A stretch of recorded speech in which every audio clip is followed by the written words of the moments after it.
The American Theater Wing and the New York Public Library for the Performing Arts bring you the American Theater Wing's Guide to Careers in the Theater. This session, The Lighting Designer. I'm Ted Chapin, and with me is one of Broadway's, and I should say the world's, premier lighting designers, Jules Fisher. Jules, thank you for being here. My pleasure. I thought since we have a lot of ground to cover and some interesting charts to go through, I would start by asking an anecdote that I've heard that you have said. What I know is it's about so many lights to make it dark, which I thought would be a good place to begin.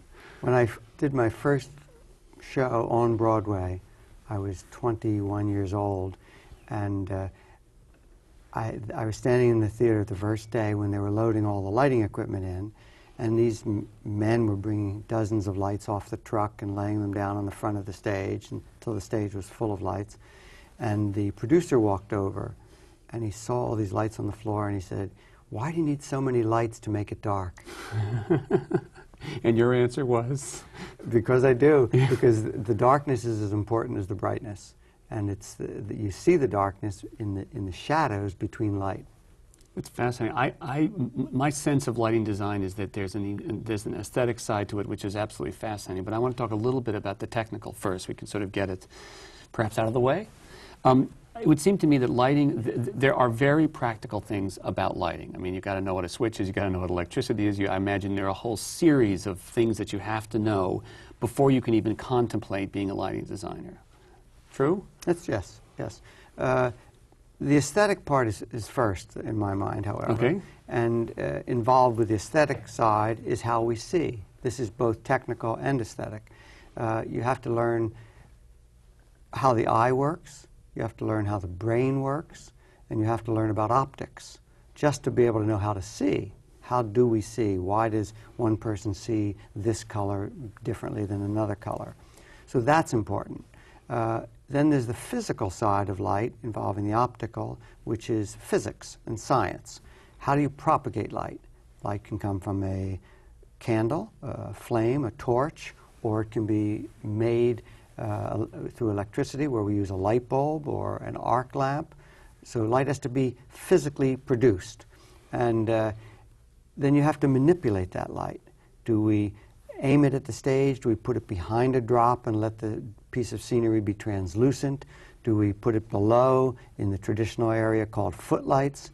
Is that light that we're propagating put into a follow spotlight, and the instrument is operated to follow performers around the stage? But in all, we have to know the characteristics of light itself. So that's physics. The seeing is both optical, but it's also psychological, how the brain works. And then the last of those three elements is the aesthetics of the show itself. How can light be used to evoke an emotion? How can it be used to express the emotional qualities that the actor is trying to inhabit? And in a sense, lighting is manipulating light and shadow. You don't really know the boundaries of light until you see the shadow, in a manner that will allow the actor to express the story. It all has to stem from the story. What is the play? The actor is called upon to do that, to read it, to perform it, to emote, but the lighting can evoke an environment that will allow that to communicate, allow the audience to feel what the play is about. Wow. To go back to the beginning, to learn about light, how much of that is stuff that you can be taught? How much of that is stuff that you just have to go outside, go inside, in thunderstorms, turn on lights, whatever? I think it's all of that. I think that you can learn. All the things I've just mentioned, other than the aesthetics, you can learn. You can learn the physics. And the physics is I want to say, not major. Right. You don't, it's not great depth. You don't really have to know much about electricity. You don't have to know much about the chemistry of light, or there's a little bit involved, but not a lot. I mean, I say that because I don't want anyone to think, oh, I can't choose that career because I would never be able to understand the science. I don't know what goes on inside a light bulb, Right. but I know it has light. What you need to learn almost anyone could learn. I've taught a bit, and I know that it's not hard to grasp it. I was a poor student and would have failed all the physics courses and the science courses. But I was interested in the nature of science and the nature of light, why things happen, not the mathematics. I couldn't calculate something, but I could understand it technically. But the other areas about seeing, I think one wants to see as a lighting designer. One wants to observe nature, look at light, look at the sky, look at how light is produced by any source as you walk through your day. Look at the light everywhere. What causes those shadows? Why, when you see a certain color of light, do you feel a certain way? I think you can study painting, classical painting, and see a lot about light. How did Vermeer handle light versus how did Monet handle it, or Picasso? I think you can study photography, which is all light captured in a still. You can study architecture. How is the building lit? How does the building react in a way to the sunlight or artificial light? And lastly, I think you can study music for timing, for the rhythms and pacing, which is part of lighting. Because lighting takes place over time. It is not a static picture. It is not a single photograph, but it has to move. And indeed, is the movement of light that's the richness. That's fascinating. I remember a couple of years ago somebody talking about a set that they wanted to have influenced by Edward Hopper. And the more I looked at the Edward Hopper photographs, I thought that's all about light. I mean, what he actually painted is fairly straightforward, but the lighting is amazing. I mean, I think it can't be stressed enough to keep one's eyes and ears open. Do you find then one of the challenges is to see an extraordinary light source and say, I want to translate that onto stage, and then have to figure out how to do that, or? I guess it's in my memory. I think I'm looking all the time at light. I always have. I keep a notebook. I write I was in an airplane, and on the flight to so-and-so, I saw the sun come through the clouds as we were rising up above them, and I'll make a little note of that, or maybe a little sketch. In fact, I was on an airplane recently, and I saw the rain pouring down on the outside of the windows in the airplane, and I could see in the little droplets, as they were rolling down, I could see an image outside the airplane upside down, because each water droplet was acting like a lens. I thought, I don't know how to use that in the theater, or if I ever will, but it's in my memory now. So then at a later point, or when I'm working on a play, I will read the script, I will talk to the director, and I'll think, oh, here's where I need to use that upside down picture in a raindrop. You know. That's fascinating. Are there, I mean, I remember from my youth taking an introductory to design class that there were certain things we were taught of, sort of lights at 45-degree angles, and what footlights do, and pink for. Is that all past history, or are there still some sort of ground rules of theater lighting that can be learned fairly perfunctorily? I think there are ground rules. Everything you just mentioned is still valid today. Every one of those, I know where they came from. Right. In the book, they came from. Yes, they came from the book. And how we see does not change. Technology is not going to change that. Technology may allow us to have more complicated lighting equipment, but lighting a play, making an actor look right for the part, that's not going to change. No matter how much technology we have. If Hamlet is going to look quizzitive and baffled by the moment, that's not. I think that a great lighting designer would have done it at the turn of the century as they would do it today. We have more equipment and more repeatability is one of the things that science has brought us, but not better lighting. To back up a little bit, the job of a lighting designer, I assume that, I mean, he or she is obviously one of the important collaborators in a play, and obviously an early collaborator, because he has to collaborate distinctly with the set designer and the costume designer. Does he come in early on in the process? He should. Or do you? Do I? Yes, I want to come in early on the process. It doesn't always happen. Some directors choose to start with just the scenic design. I personally ask the director to allow me to be in on the very beginning.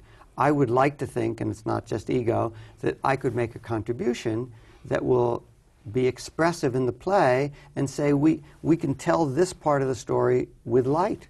as opposed to a new painted drop or a new, not to denigrate the role of the scenery, but it should be a collaboration. Same with costumes. Maybe the way to make that number end is the fact that the dancers all turn around and they're in different color costumes, as opposed to saying the lighting will change or the drops will change. So I think it is a collaboration, and my best experiences have been with directors who were collaborative, who would take from me, who would ask me to be there and literally pull things out of me and make me work harder. So I really don't enjoy being brought in last. Just light this. Yeah, on. right. But isn't it true that of those three, of the costume, scenery, and lighting, isn't lighting the last one to have been acknowledged as a design world? Yes, well, for a couple of reasons, too. I think one, technologically. Historically, there's always been perhaps a background or something you'd call scenery. The performers always wore something. Right. Right. But before the turn of the last century, there was no creating artificial light. Right. You did the show out in the sunlight or with candles on. So the ability to control light is really only about 100 years old. That's if we date incandescent light, which is the one that could really be controlled. There was arc lamps only 25 to 50 years prior to that. So I'm talking about 1880, 1890, when electric light first was used in the theater. And now, for the first time, it could be controlled. You could control the brightness, you could control the color, you could control where it would be on the stage, the composition, the form of the light. So the lighting design as a role, as a career, I don't think started until 100 years ago, compared to scenery and costumes or directing. Yeah. That's the first reason. And then the second is that as the lighting designer got better and better, the world of theater realized that light could tell a story in itself, and that light has great power. Yeah, that's fascinating. I mean, I just keep thinking that can't be said enough, I think. When you are brought in on an early on in a collaboration, and I know there are a couple of people that I've worked with who have insisted from the get-go, Jules is going to do this show or I'm not that interested, and I'm sure that's one of those people. When in that process do you start to think about what your design will be, or is it all part of an elaborate, I mean, a changing, collaboration? I think I start thinking about the moment I read it. Once I've read the script, it all stems from the script. We're trying to, and after the script may give me lots of ideas. Shakespeare has very few words as far as descriptive words of light. It says day or night. Right. That's about tells it. You one thing. Yeah, right. Or winter. I mean, there are subtle clues in Shakespeare. Time, not just time of day, but season. As far as the environment, Shakespeare tells you millions of things as far as the content. The second level would be the director's concept, what the director now wants to bring to the script itself. So that's another level of thinking. And from that point on, I can't stop thinking of what I'm going to do. I'm thinking of each idea, how new ideas can be used, or old ideas, or how can I better light this play. And when do you start to think about the actuality of lighting instruments, where they're going to hang, how many, and all that kind of stuff? That comes a little later, and that has to come hand in hand with the scenic design. You have to make room for each other, yes, among other things. There's true collaboration, but it also has to do with the physical space, the theater you're going to do it in. How many seats are in the theater? Sounds like an odd clue, but you need more light if you have more seats. If people are 150 feet away, they need more light to see. Light is one way we judge how well you can see is based on the square law in physics that light diminishes by the square of its distance. So that if somebody is 100 feet away, they're going to need a lot more light than if they're 25 feet away. So scale would affect it. The room itself, does it have mounting positions? Are you able to light mounts in the ceiling, lights in the ceiling? Are you able to put footlights in this theater? Is the theater deep enough to have backlighting? Do we need projections in this show? Where are we going to mount these projectors? So there's the architecture, which is not really related to the scenic design so much, but what will be allow or be inhibiting in the architecture itself. Then the scenic design. What does the scenic designer want to do? How is he telling the story? And how can lighting go hand in hand in it? So that's two other levels. One is to light the scenery so it looks good and tells the story. And the other is to light the play so the actors look good. And hopefully that end up being the same thing. That's great. I did notice, I have noticed in a lot of theaters recently, you talk about positions, that there are, it seemed to my eyes, anyway, more and more new positions created by hanging trusses over the auditorium in Broadway theaters. Is this, am I right that this is a new thing? It is relatively recent. It is the fact that we are dealing with somewhat archaic theaters. They weren't built for, most of them were built at the turn of the century. In New York, for example, we've only had 2 or 3 theaters built in the last 75 years. All the theaters were built prior to that. And they were built for another era, an era that counted on lighting to be flat. Plays were done with drops. Now this relates again, lighting to scenery. Right.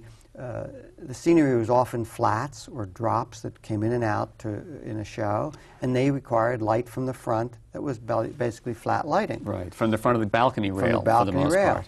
And only in much more recent years did we say, well, the people would look better if the lights were mounted higher. From the front means you will light their face in a flat way, you'll see everybody, but there won't be good chiaroscuro. There won't be the modeling of a person in light. So this early books that you were referring to said, what if we mount the lights, or we should mount the lights approximately 45 degrees to ourselves. So if a light is in front of me, it also wants to be 45 degrees vertically and 45 degrees to the left or to the right.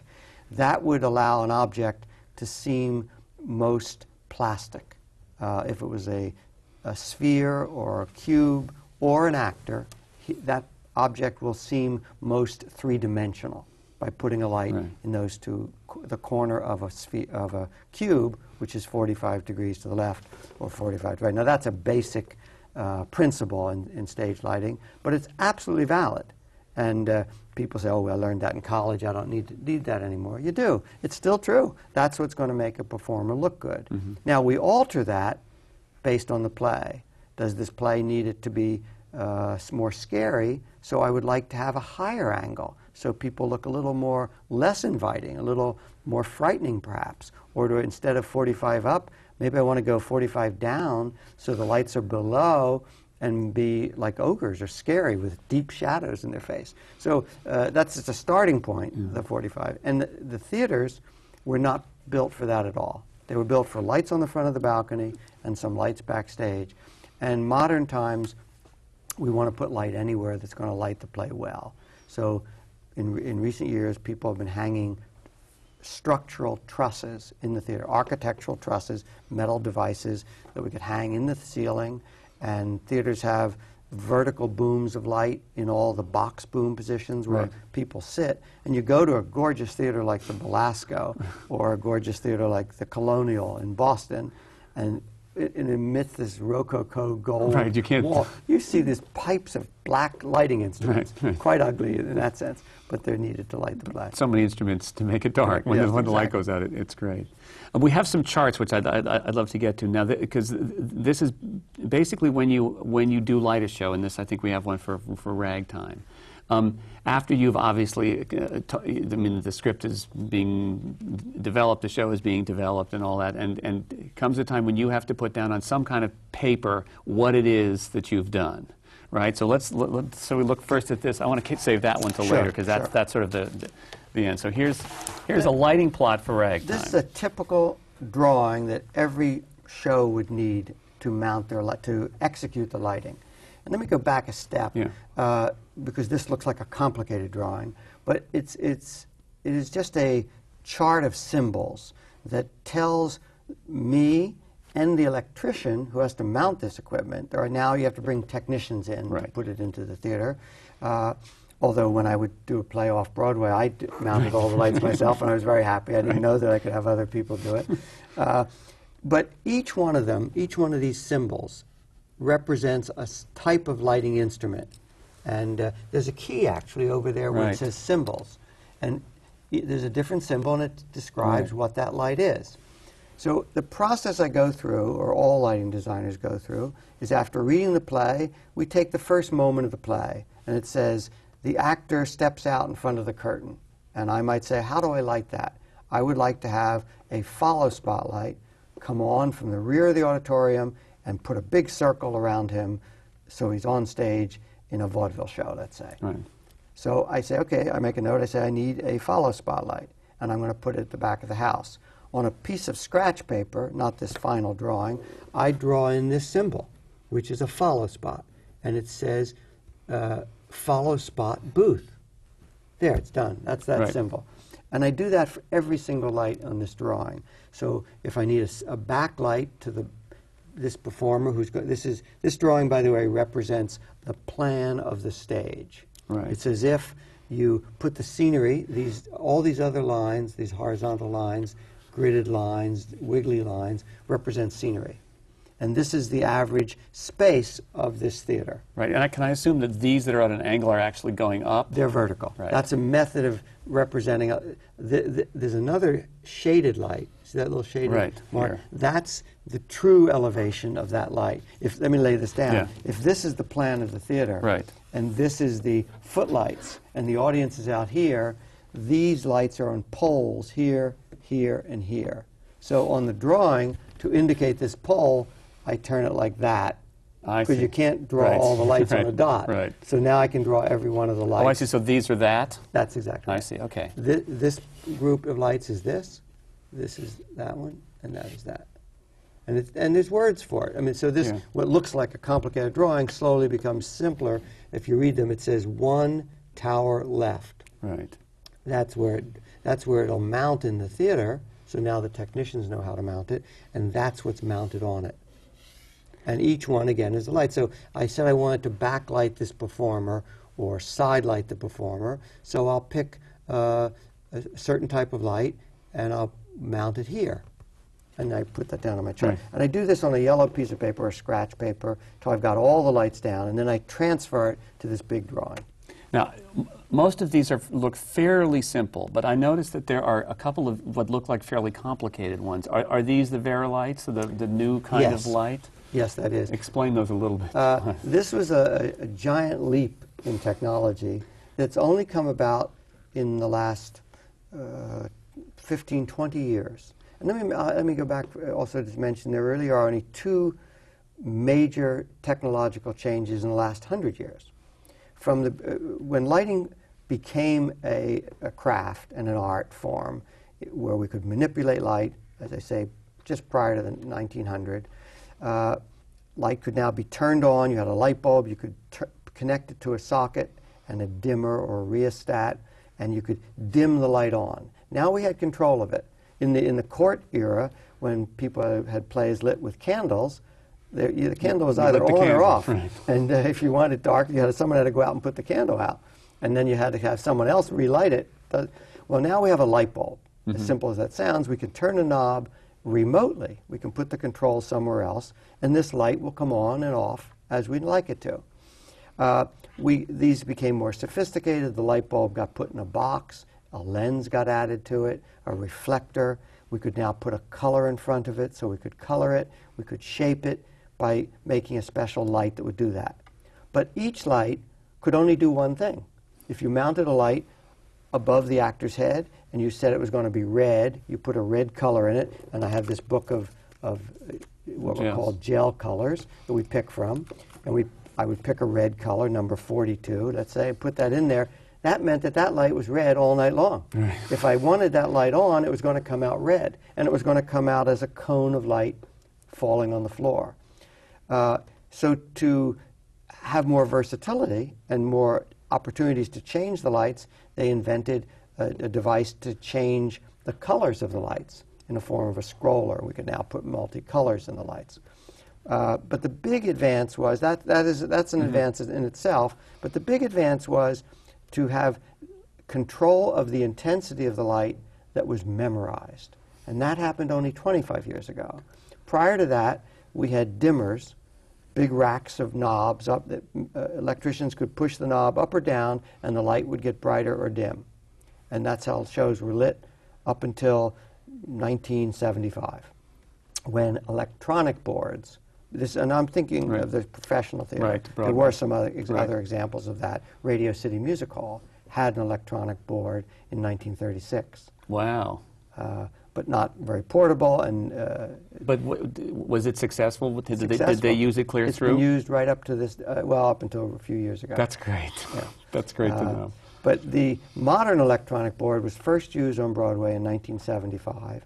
And that board now could not only manipulate the lights up and down at the push of a button, as opposed to many humans pulling handles, and you could only pull as many handles as your hands could reach.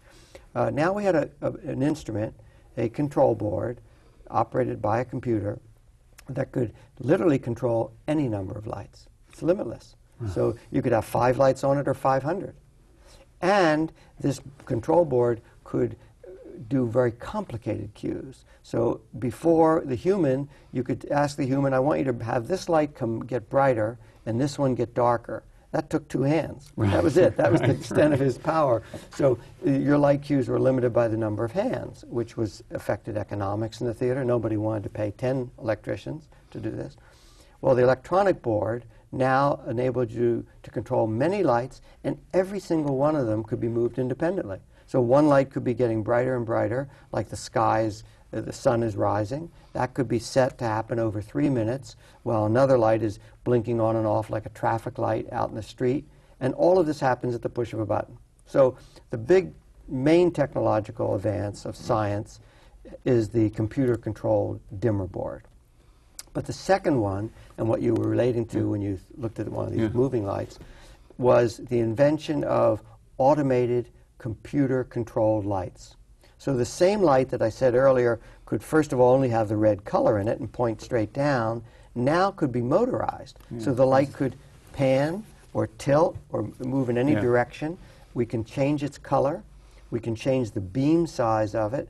We can change how soft or hard edged that light is. And all of this is memorized.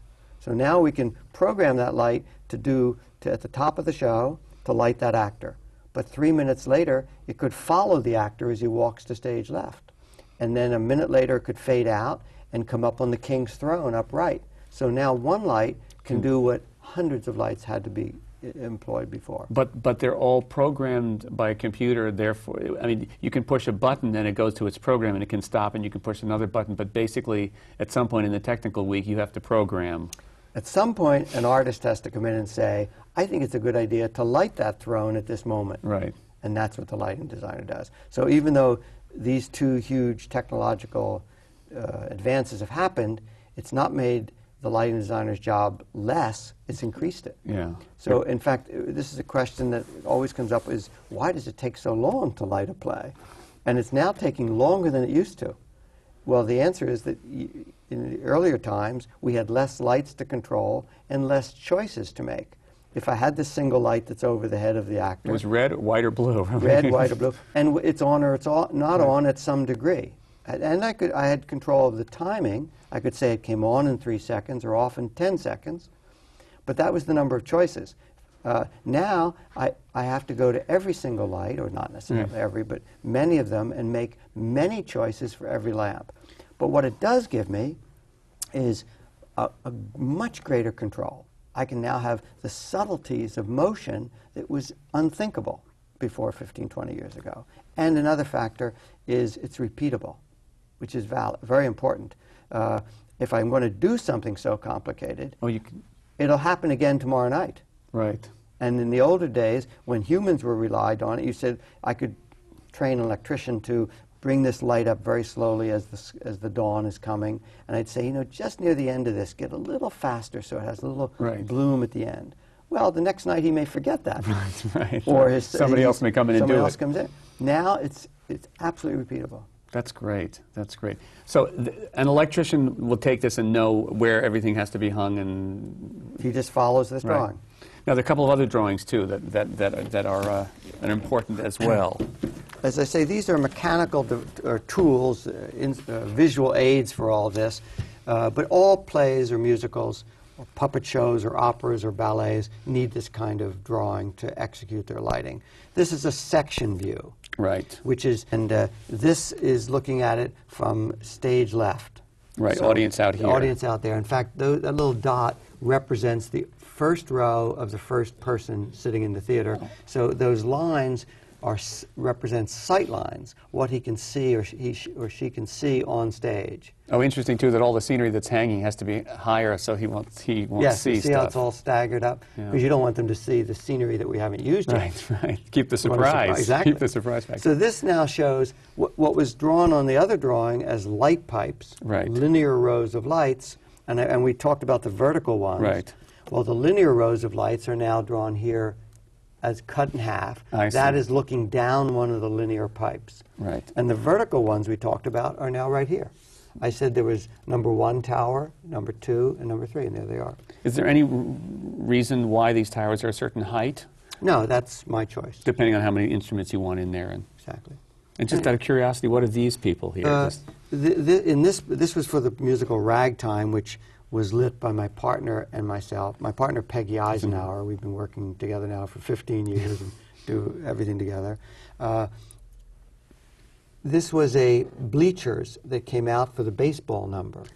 Right. So we wanted to show that the bleacher could fit between these two packs of lights, technically. So we drew in the actors as if they were sitting on the Right, bleachers. that makes... Just because if their rear end was sticking out, they might get hit by that light as they go past it. And also, if this is for a tour, then portability is something that's important, and also regularity, since it's going to go into a lot of different theaters, right? So that this wants to be as simple as it possibly can be for that. And these 3 towers hold all the side light, and they can be, this device is about, shows it as 14 feet high.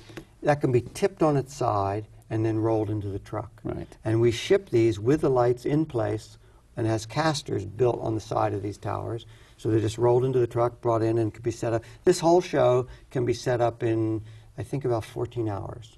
Which in this day and age is astonishing. Very And I know, I mean, the producers always want them to be loaded in as quickly as possible. What's the third one? The last drawing I brought is just to show you a detailed drawing.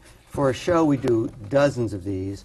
This shows some detail mounting of those horizontal pipes. And again, they're trusses that are meant to come apart in sections and roll into the truck. And these lights get stored with the truss in the truck. So this is the front truss, number 1, number 2, and number 3. And the show only had 3 of them. And are these drawings done by computer or by hand? These drawings are done by computer. Amazing. Yeah. So that every one of these instruments is exactly the same. Computer-aided drawing. But there, am I right in saying that some of these are more old-fashioned lighting instruments that are... These represent Fresnels, Right. A theatrical spotlight based on the Fresnel lens. Which is diffuse, right? A diffuse soft light that's used in searchlights. And lighthouses have a Fresnel lens. That's the light that spins around. So we use that type of lens in this instrument. It's a Fresnel. Has an accessory called a barn door, which is just a device to keep light from spilling where we don't want it. That's indicated on this drawing. But it shows exactly how to mount it. We show the spacing required. And these in the middle are the robotic ones again.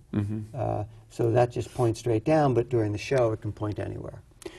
When I see those instruments following actors on stage, is that all been programmed, or is there any follow spot operation possibility for those robotic lights? The ones you've seen in almost all cases are pre-programmed into it. Indeed, the light is not following the actor. Right. The actor is following the light. So you fooled me. You fooled me properly. And what is this? What is this chart? This is a device, or a plan, or drawing, or whatever, that we use in the theater to aid ourselves to remember all these lights.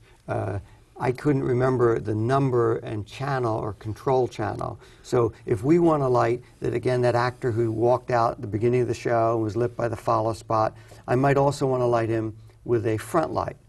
And this little drawing says these lights in a control channel number 1, 2, 3. And that's sort of where they're plugged in the old terminology? Yes, they're plugged into dimmer number 1. Right. Dimmer number 1 is just like the dimmer you have in your kitchen. Right. You turn and the lights go on or off. Well, we happen to have, in this case, up to 424 of them. Bigger than my kitchen. Yeah, and therefore it'd be hard to remember all those. So I have worked out a system, Peggy and I have done this, of illustrating, turning into little hieroglyphics that tell us what the lights do, where they're aimed, what color they are. So we can see that this channel turns on a light. I wrote here A.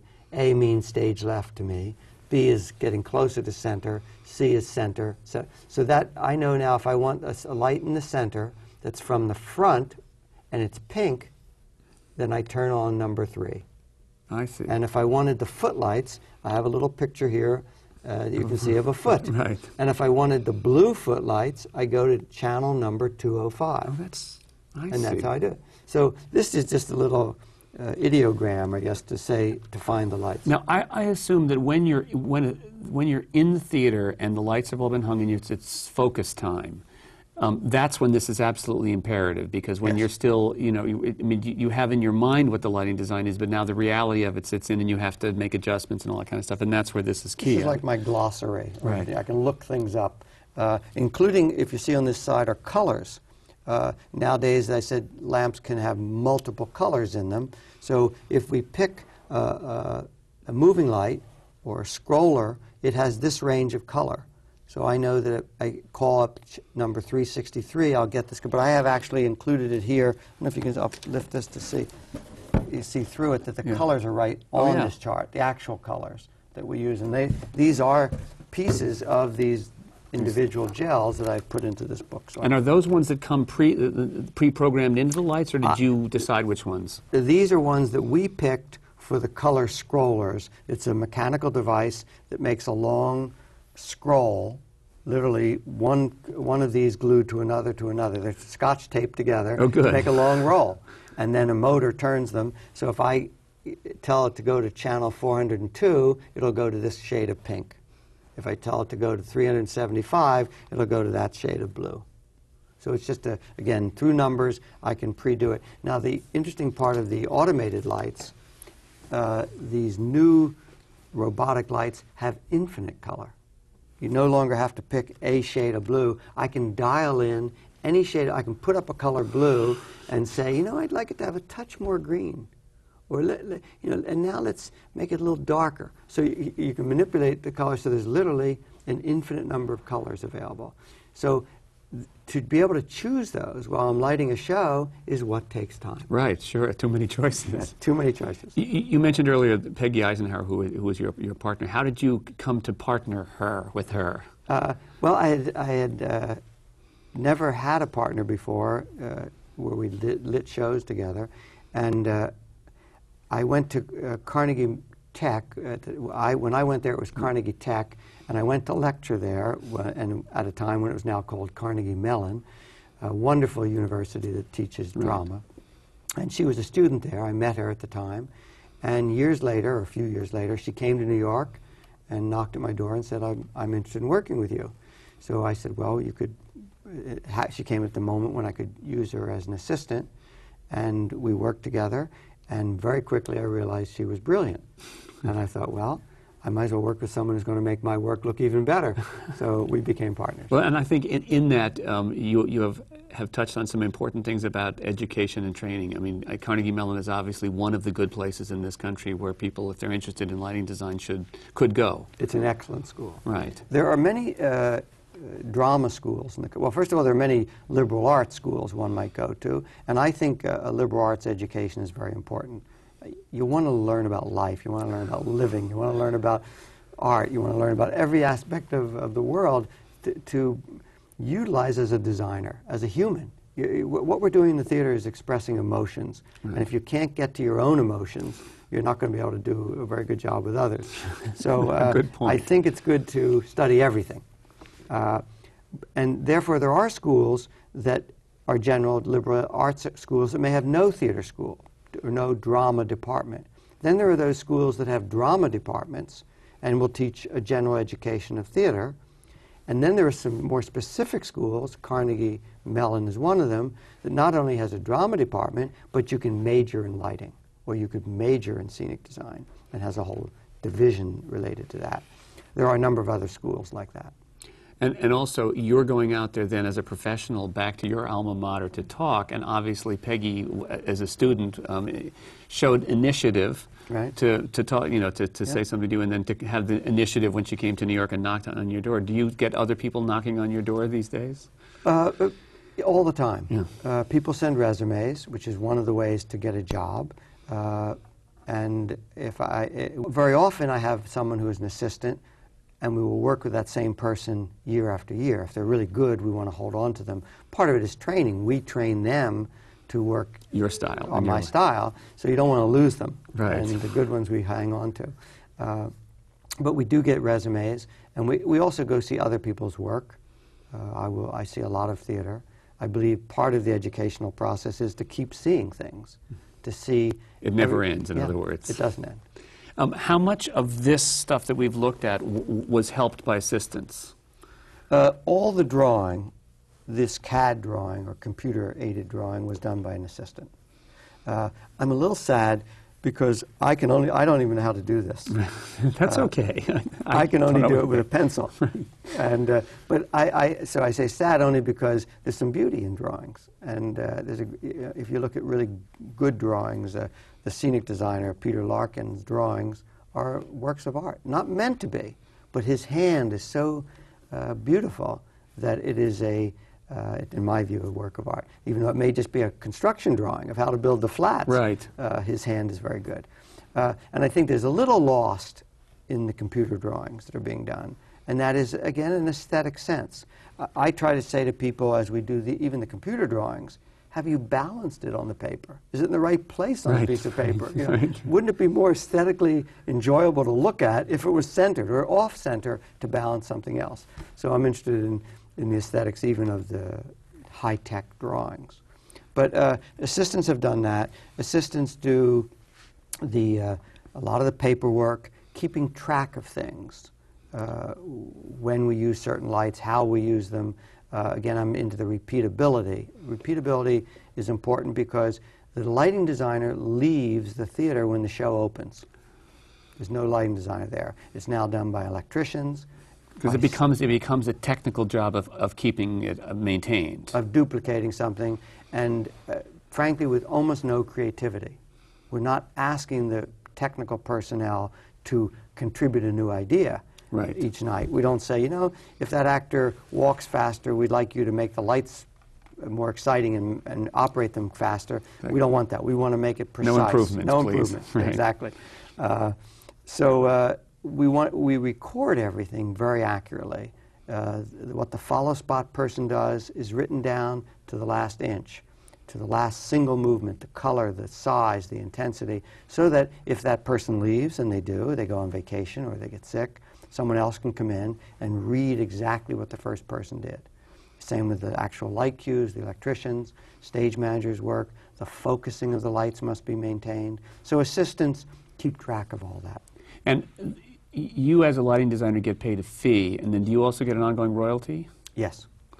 The standard I'm referring mainly to the Broadway practice, is that we get a fee that pays for our design and creative input to the show, but it's not that large that you can live on it very long. Right. And by the time the play opens, I may have worked on the show for 3 months, 4 months, 5 months, and you've used up that fee. So we're paid a union. I'm a member of the United Scenic Artists Union, which represents scenery, costumes, and lighting designers.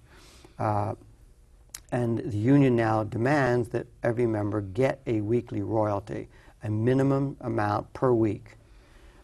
If you are more successful or in demand, you ask for more than the minimum. Right. I mean, all union rates are considered minimum numbers, whether you're a musician or an actor.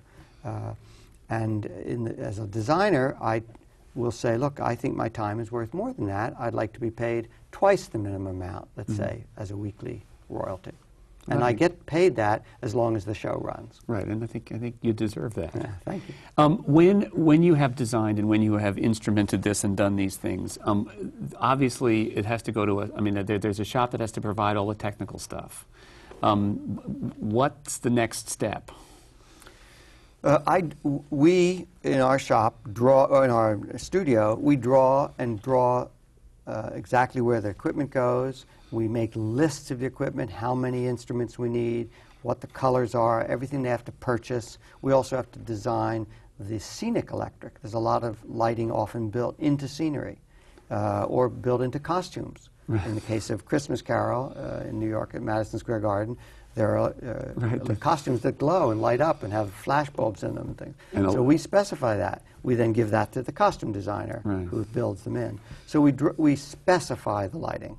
It's done in a form called a shop order, which is literally a drawing or piece of paper with hundreds of instruments written on it, given to a shop. They estimate the cost of renting it or building it or fabricating. And give it to the producer. The producer says, "Okay, I'll buy that," or I want that much equipment for my show." Then the shop delivers that equipment to the theater. Electricians install it based on the drawings you just saw. We then sit, after it's all in place, we focus each light or aim it or get it adjusted properly, and then we sit down with the director and the performers on stage, alongside of the collaborators of costumes and scenery. And we bring the actor out and light the first moment. And the actor stands there, and unfortunately for too long of a time, well, we adjust the parameters of these hundreds of lights and say, okay, that looks great. Let's go to the next moment. And you do that moment by moment till you've gotten through the whole play. Do people still have to go up on A-frame ladders and focus lights from on high? The non-robotic ones, the robotic ones, no one has to go up on a ladder. We push a button and the light goes where we want it. I still find that astonishing. You have a studio now, which I assume to mean that you do more than just theater lighting. For whatever insecurity I had when I began in this business, I said, I don't know that I can make a living doing this. I was doing nothing but off-Broadway shows, and they paid very little. I loved doing it, but I didn't make a lot of money. So I started two other businesses at the time, very early in my career.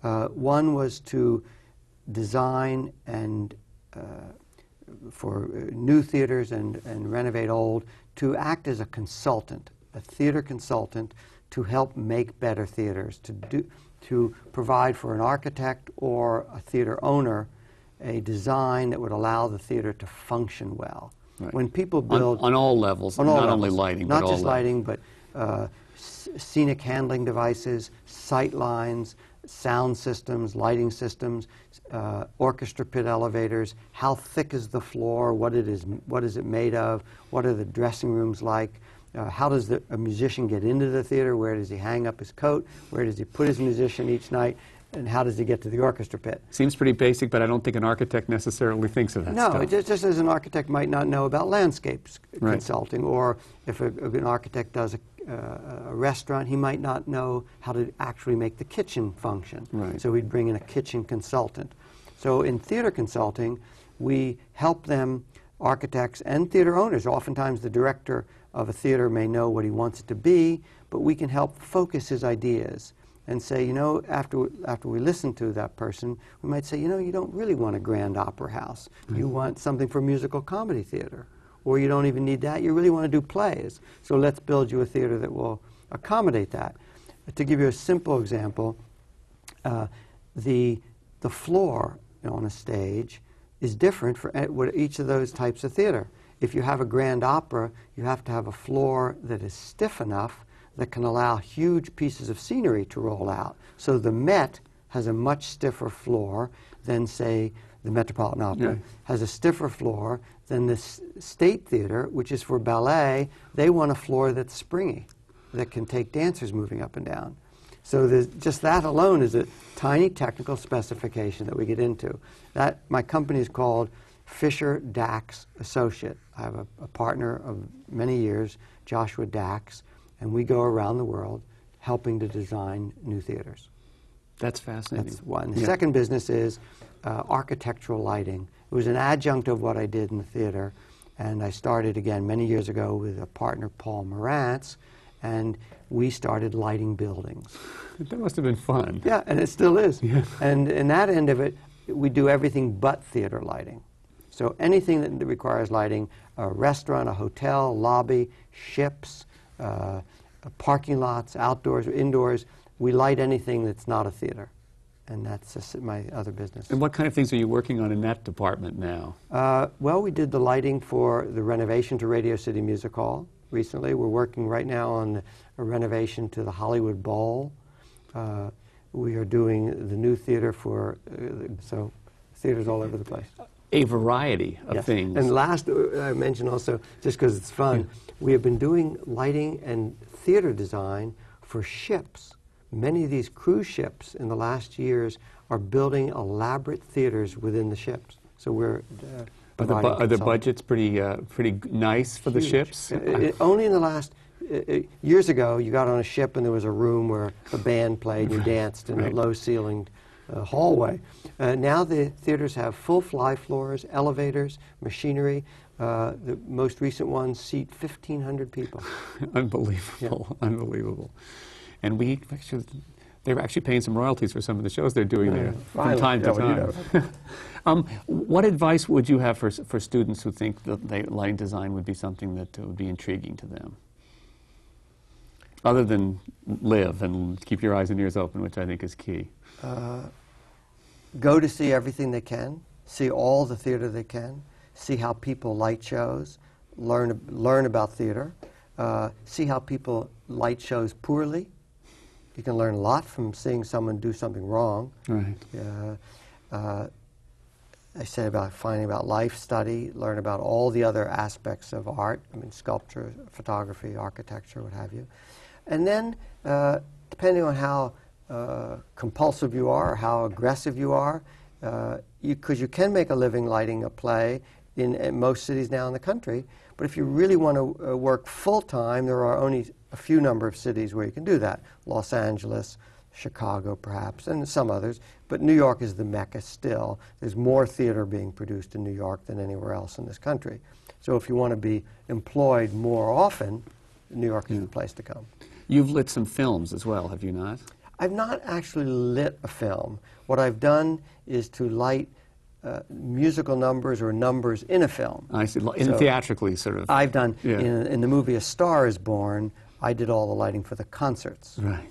I'm working on a movie right now for Paramount. Peggy and I are lighting 2 hip-hop rap numbers in a new movie being done, directed by Richard Benjamin. I also noticed that you have some producing credits, and I wondered how they came to be. Maybe a little off to the side, but... In 1971, I was working on a play that reached a point that it wasn't going to get produced because they ran out of money and they didn't quite know how to get it off the ground.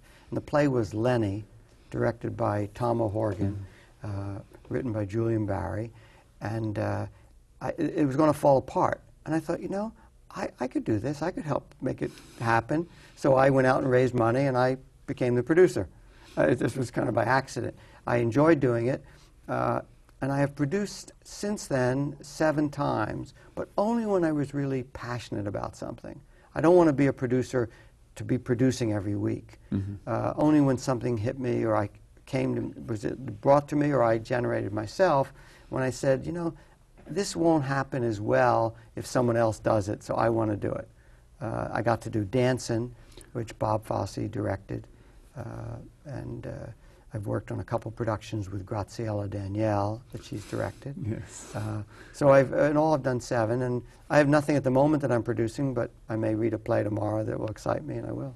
Well, I certainly think that if there's ever a definition of a man of the theater, you are that person. I mean, it's an extraordinary career, and I want to thank you very much for coming and talking to us. I appreciate it. My pleasure. Thanks. The American Theater Wing's Guide to Careers in the Theater is a project of the American Theater Wing and the New York Public Library's Billy Rose Theater Collection, Theater on Film and Tape Archive.